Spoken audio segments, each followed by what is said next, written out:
Okay,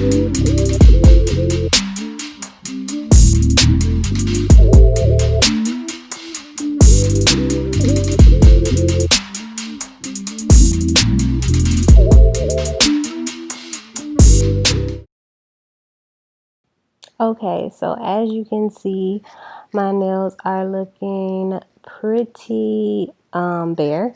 So I'm gonna go ahead and start by pushing my cuticles back, and I just do this to make sure that I can get up that dead skin that attaches to the nail bed, so that I'll have a nice smooth surface to apply my acrylic.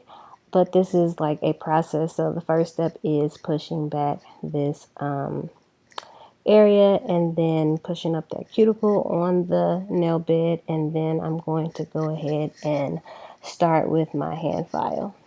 I'm using a coarse 100 medium 180 file. The coarse side is on the back, and I like files that have this kind of rounded edge because that definitely helps to get into those nooks and crannies on the nail bed. And I am using the medium side, which is less abrasive, to buff up the surface of the nail and to get up that dead skin. As you can see, it's coming right up. That's why I got real close right here in this clip.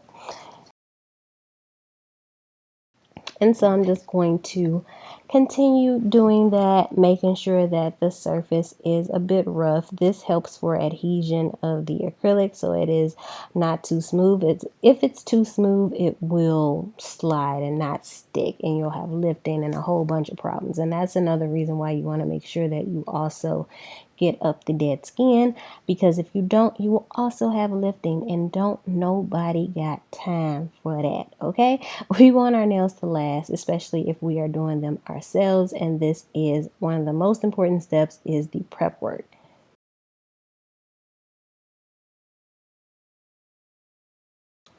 These clips are sped up, but in real time I take quite a long time to do this because I want to make sure that I have a nice good surface to apply the acrylic to, because like I said, I want these to last for several weeks. Okay, I don't want no hair getting caught underneath. That is a pain.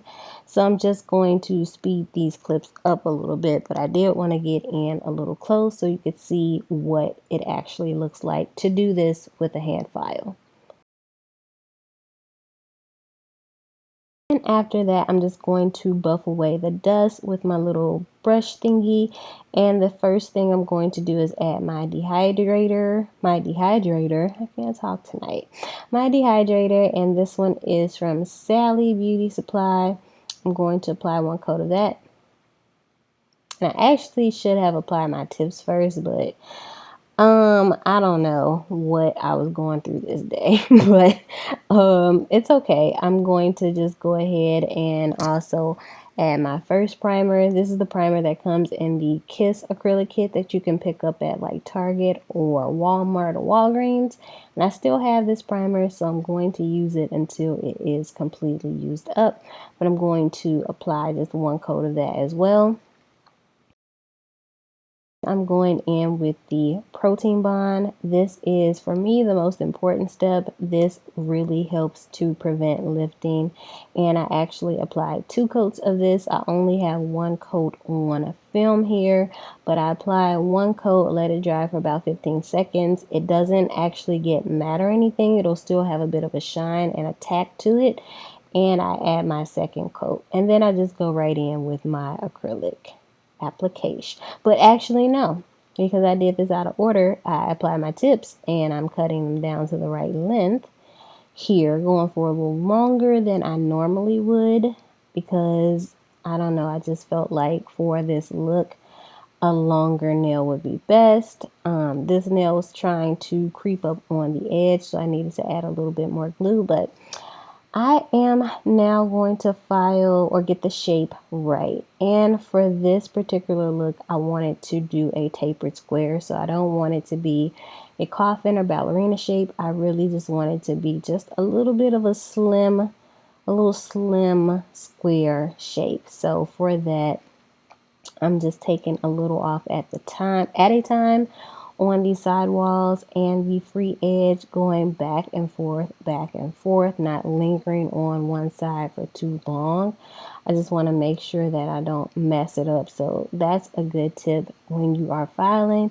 Do a little at a time, go from side to side, take a step back and examine how they look until you get the right shape. Now for the acrylic application. I'm using the Mia Secret acrylic system. I've used that in my previous videos, and I've been using this system for about, I want to say like a year and a half now, and I really do like it. This acrylic nail brush is from Amazon. It came in a set of two, I think a 8 and a 12, and I like to use the 12. And I pinched this brush myself. The pinch helps with the shape of the brush and just helps for the application to be a lot smoother, in my opinion. And so now I'm just gonna go ahead. Pretty self-explanatory. I have 2 other videos if you want a more detailed look into how I do this. And also I want to preface this by saying I am what you would call a domestic nail tech, right? I was watching Supermarket Sweep on Netflix and also on YouTube here because I'm addicted to that show now. And back in the 90s, homemakers and housewives would use the title of domestic engineer to describe them doing things around the house and taking care of their kids. And I had never heard that phrase before, and it blew my mind because I was like looking at the show like, wow, there are a whole bunch of lady engineers, like that's what's up. And then I looked it up and I was like, oh wow. So I was like, you know what? Yes, I applaud that. Having a fancy title for something that people may not think is like a real job, right? Because it's not something you get certified for. Now, to do nails, if you want to do them professionally on other people, you should definitely be certified and get a license to do so. But since I only do my own nails, I'm going to call myself a domestic nail tech, okay? So not profesh, but I'm going to do a professional job on myself, if that makes sense. But yes, as you can see, I'm just taking my time to apply it, trying to make sure that I have enough acrylic where I'm not flooding my cuticle because, again, another thing that adds to lifting. You don't want to do that. As you can see, I'm just cleaning that right up, making sure that that comes off because we don't want that. That is not good. That means that you don't have a solid, like, sealed application when you have like acrylic that's on the sides of your nails or around the cuticle. It's flooding. That's not a good idea. So clean it up if you can. And I use as many beads as is necessary for me to get the right foundation and strength in the apex. And yeah, so here I'm just applying another bead on top of the first bead.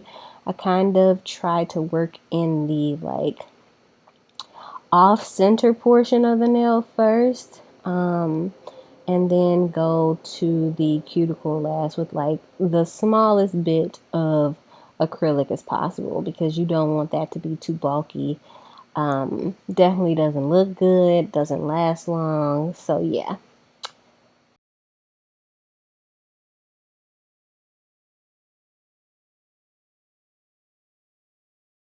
My computer is stressed, okay?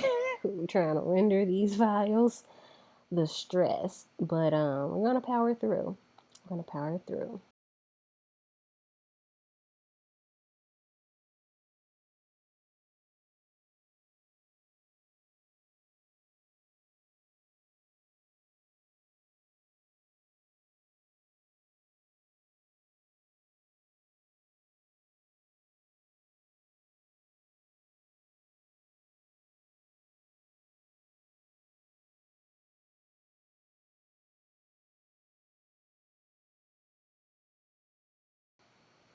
And another reason why I like the Mia Secret acrylic system, it's very good acrylic in my opinion at a reasonable price point.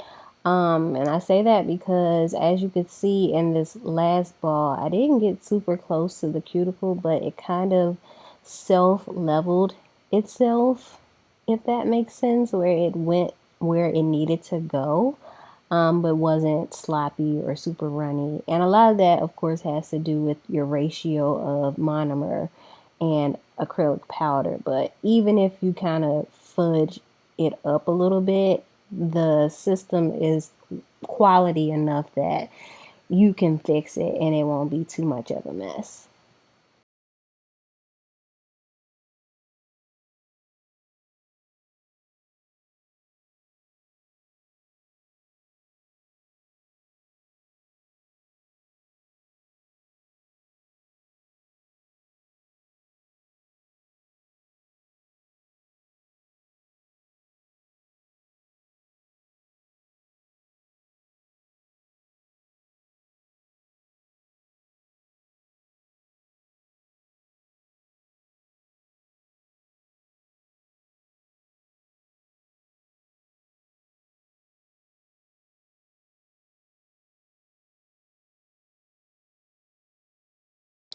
Okay, now it's time to shape. Shape them up, shape them up, shape them up, shape them.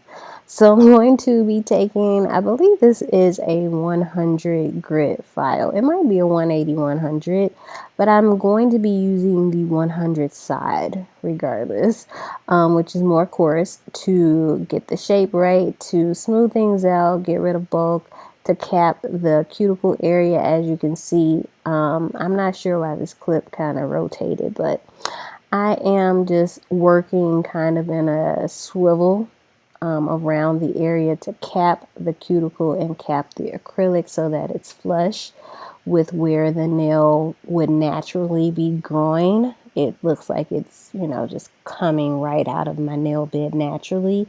So you want to make sure that you do that. And that also just ensures that you'll have a long lasting nails. You won't need to fill right away. So I'm just doing that. And I'm also just getting that shape right. I like a really blunt square if I can get it. So I'm just trying to make sure that I do that. And I repeated that on all the nails, and now I'm just buffing with a white buffing square to make sure that it's smooth, because when you add polish, if the surface is not smooth, you're gonna see it. So I want to make sure that it is nice and smooth, so I'm just going to do that.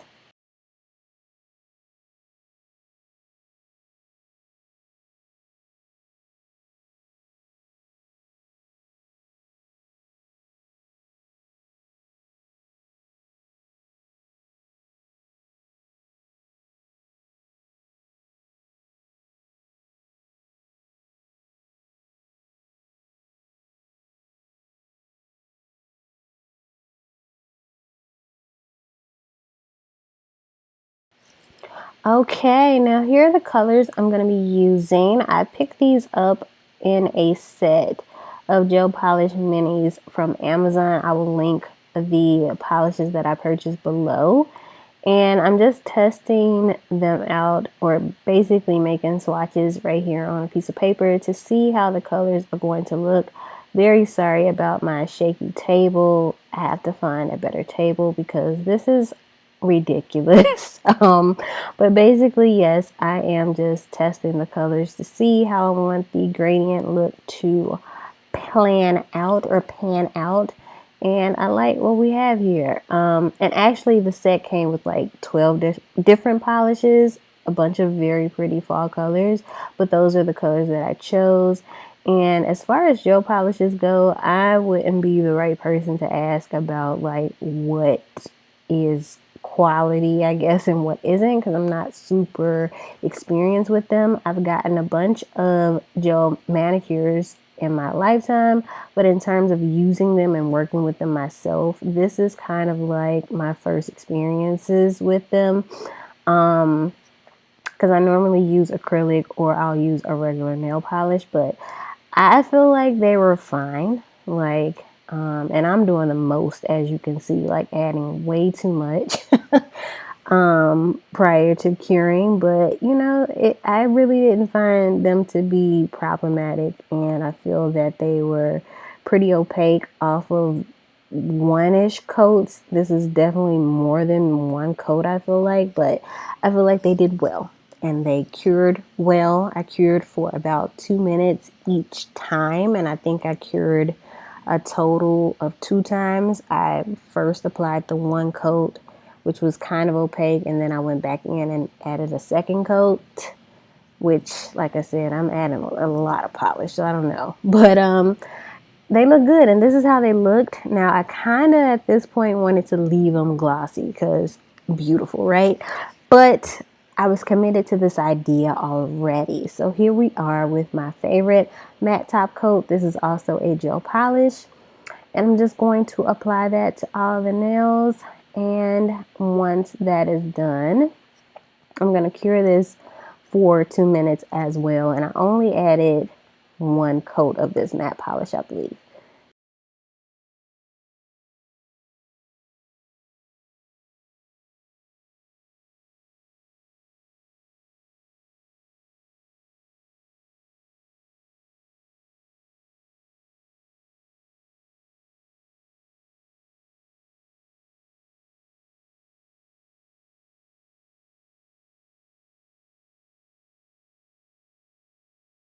And I thought I had a shot of the matte nails after I was done, but you'll see them in a second. But here I'm just going to be taking this brush from this Dollar Tree nail art brush. It's a Dollar Tree nail art brush.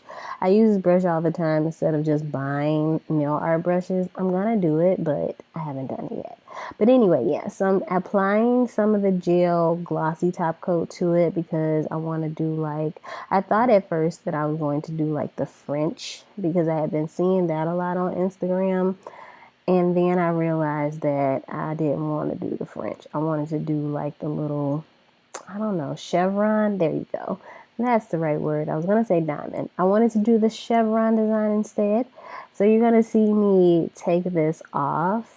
And I believe I just took it off with some alcohol because I hadn't cured it yet. So it was pretty easy to do. Yeah, took it off. And then I'm just going to go ahead and do the chevron thing instead.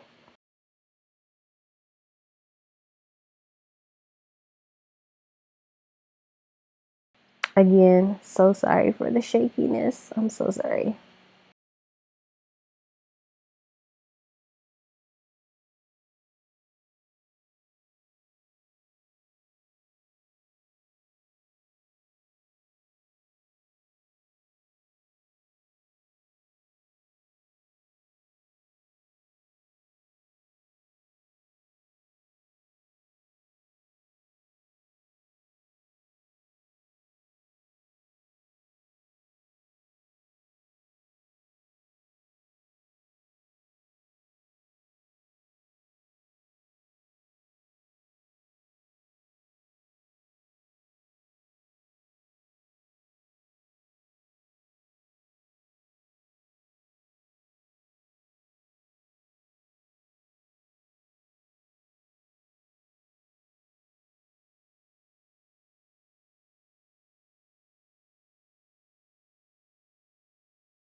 And that is basically it, you guys. I thought I had additional clips of my nails in motion after I was done, but I don't. So please enjoy these photos and please subscribe to my channel.